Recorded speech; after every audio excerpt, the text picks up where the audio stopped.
안녕하세요. 슈아이 히스토리입니다. 오늘도 즐거운 하루 보내세요. 안녕하세요. 이번 영상에서는 19세기 전반기의 역사에 대하여 알아보도록 하겠습니다. 이 시기에는 우리나라, 중국 등 아시아에서는 서구 문물이 들어오고 전 세계적으로 서구 열강의 침략과 함께 식민지 쟁탈전이 치열하게 전개가 되며 노예가 해방이 되는 시기입니다. 먼저 19세기 전반기 우리나라 역사부터 알아보도록 하겠습니다. 신유박해는 1801년 순조 1년에 발생한 조선 천주교 박해 사건입니다. 시파와 벽파의 정치투쟁에서 시파 제거를 오랜 수건으로 한 벽파가 천주교 탄압을 명분으로 일으킨 사건인데 1800년에 순조가 11세의 어린 나이로 왕위에 오르면서 영조의 계비, 정순왕후의 수렴 청정 시작으로 노론 벽파가 정권을 장악하였습니다. 이후 벽파가 정순왕후를 움직이면서 사검금을 명분으로 남인과 시파에 대한 숙청 작업을 하게 됩니다. 시파, 벽파는 정조의 탕평책을 지지한 세력을 시파, 반대한 세력을 벽파라고 합니다. 이 사건으로 정약용은 좌천되고 이승훈, 정약종 등은 사형되었습니다. 1811년에는 평안도에서 홍경래의 난이 일어나는데 서북인이 나라의 관리로 뽑히는 경우가 드물자 일어난 대규모 농민의 난입니다. 조선 후기 사회 경제적인 역량이 성장함에 따라 여러 사회 모순에 대한 저항의 분위기가 확산되어 갔고 교육 기회가 늘어남에 따라 지식인이 양산되고 경제력을 바탕으로 무사로서 입신하려는 사람들도 많아지는데 중앙 정치권력으로부터 소외되었고 지역민에 대한 차별 대우로 인해 반란이 일어나게 되었습니다. 1831년에는 로마 카톨릭에서 조선교구를 공식적으로 설치하였습니다. 이후 서양에서 신부들이 조선에 들어오며 천주교의 교세가 늘어나자 논란 정부는 1839년 헌종 5년에 천주교를 탄압하게 되는 기해박해가 일어납니다. 이때 서양인 신부 3명을 포함해 119명의 천주교인들이 처형되었고 우리나라 최초의 김대건 신부는 1946년에 순교하였습니다. 중국으로 넘어가 보도록 하겠습니다. 이 시기에 영국은 산업혁명이 일어났고 중국과 무역을 하는 시기입니다. 주요 품목은 차인데 많은 양의 차를 수입하며 영국은 청에 대해 무역 적자를 입으며 많은 양의 은이 청으로 흘러가게 됩니다. 이때 청의 황실 관료들은 아편을 흡입하였는데 청에서 아편 재배 면적이 늘어나자 아편 가격이 내려가며 일반인도 아편을 피우게 됩니다. 영국은 인도에서 아편을 밀수입하며 엄청난 무역 이익을 취하게 됩니다. 청은 많은 사람들이 아편으로 인해 건강을 잃고 폐해가 늘어나자 아편 무역을 금지하고 영국 군인이 중국인을 살해하는 사건이 일어나자 영국인을 마카오에서 추방하게 됩니다. 이 사건을 계기로 1840년에 영국과 청은 아편 전쟁을 하게 되고 청은 영국군의 신식무기에 밀려 상해, 난징 지역까지 함락당합니다. 이에 1942년 난징 조약을 맺고 홍콩을 영국에 내주고 5개 항을 개방하고 엄청난 전쟁 배상금을 지불하게 됩니다. 이로써 청은 아시아의 종이 호랑이가 되며 제국주의 국가들의 먹잇감으로 전락하게 됩니다. 1850년에는 태평천국운동이 일어납니다. 홍수전은 신이 계시한 지상 천국을 만들기 위해 종교단체를 만들고 이 단체를 배경으로 광서의 금전에서 농민전쟁인 태평천국운동을 일으킵니다. 이상사회를 염원했던 14년간의 농민전쟁으로서 이후 중국 해방운동으로 연결된다는 점에서 혁명적 의의를 가지고 있습니다. 이제 서양으로 넘어가 보겠습니다. 프랑스에서는 프랑스 혁명 이후 나폴레옹이 쿠데타로 정권을 잡은 후 1804년 자신이 황제에 즉위합니다.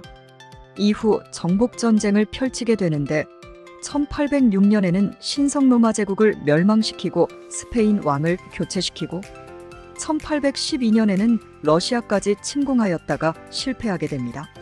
스페인에서도 영국, 스페인, 포르투갈 연합국에 패배하며 나폴레옹 세력은 급속히 약화됩니다. 이러한 시기인 1810년부터 라틴 아메리카에서는 독립운동이 일어나게 됩니다. 중남미 대부분을 장악했던 스페인과 포르투갈이 나폴레옹에 의해 개털리면서 스페인은 식민국가에 집중하기 어려워지고, 이러한 때에 라틴 아메리카에서 태어난 백인들인 크리오요 집단은 스페인 식민 정책에 대한 불만, 프랑스 혁명, 미국 독립 등의 영향을 받아 독립을 시도하게 되고, 많은 중남미 국가가 이때부터 독립을 하게 됩니다. 1814년 나폴레옹 전쟁의 결과를 수습하기 위해 오스트리아의 재상 클레멘스 폰 메테르니히의 주도하에 영국, 프로이센, 오스트리아, 러시아 등이 모여 빈 회의가 열립니다. 빈 회의에서는 프랑스 혁명으로 몰락한 부르봉 왕가를 프랑스와 에스파냐에 복귀시키는 등 왕정이 몰락한 곳에 다시 왕정을 부활시키고 자유주의, 민족주의 운동에 대한 반대 입장을 분명히 합니다. 그리고 이 체제를 유지하기 위해 유럽 열강들은 소위 세력균형 체제를 형성하게 되고, 빈 회의의 결과로 형성된 빈 체제는 19세기 중엽까지 유럽 정치의 큰 틀이 됩니다. 1815년에 워털루 전투가 일어나는데 나폴레옹이 이끄는 프랑스 북부군은 제7차 대프랑스 동맹의 주요 두 개국 영국과 프로이센 군대에게 패배를 당했고, 이 전투로 인해 나폴레옹 전쟁은 완전히 종결됩니다. 나폴레옹은 워털루 전투에서 패배한 후 영국령 세인트 헬레나 섬에 유배되어 최후를 맞이하였습니다. 1821년에는 그리스 독립전쟁이 일어나게 됩니다.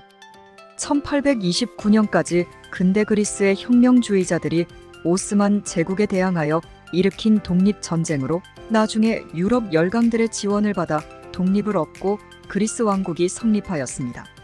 빈회의 이후 스페인과 포르투갈은 라틴 아메리카의 식민지 회복을 위해 유럽의 도움을 받기를 원했고, 빈 체제로 결성된 신성 동맹국인 러시아, 오스트리아, 프로이센은 라틴 아메리카의 식민지를 회복시킬 의도가 있다고 밝히자 미국의 5대 대통령 멀론은 의회에 제출한 연두교서에서 유럽과 아메리카 대륙 간의 상호 불간섭을 주요 내용으로 하는 외교적 고립 정책을 발표하는데 이를 멀로 선언이라고 합니다.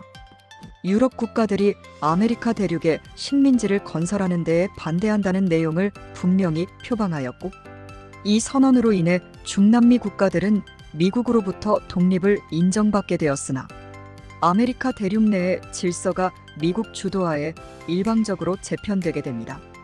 프랑스에서는 나폴레옹이 멸망하고 부르봉 왕조가 들어서고 샤를 10세가 왕위에 오르게 됩니다. 샤를 10세는 시민들의 말을 무시하며 자기 마음대로 하는 전제 정치를 하며 의회도 해산해버리고 시민의 자유도 억압합니다.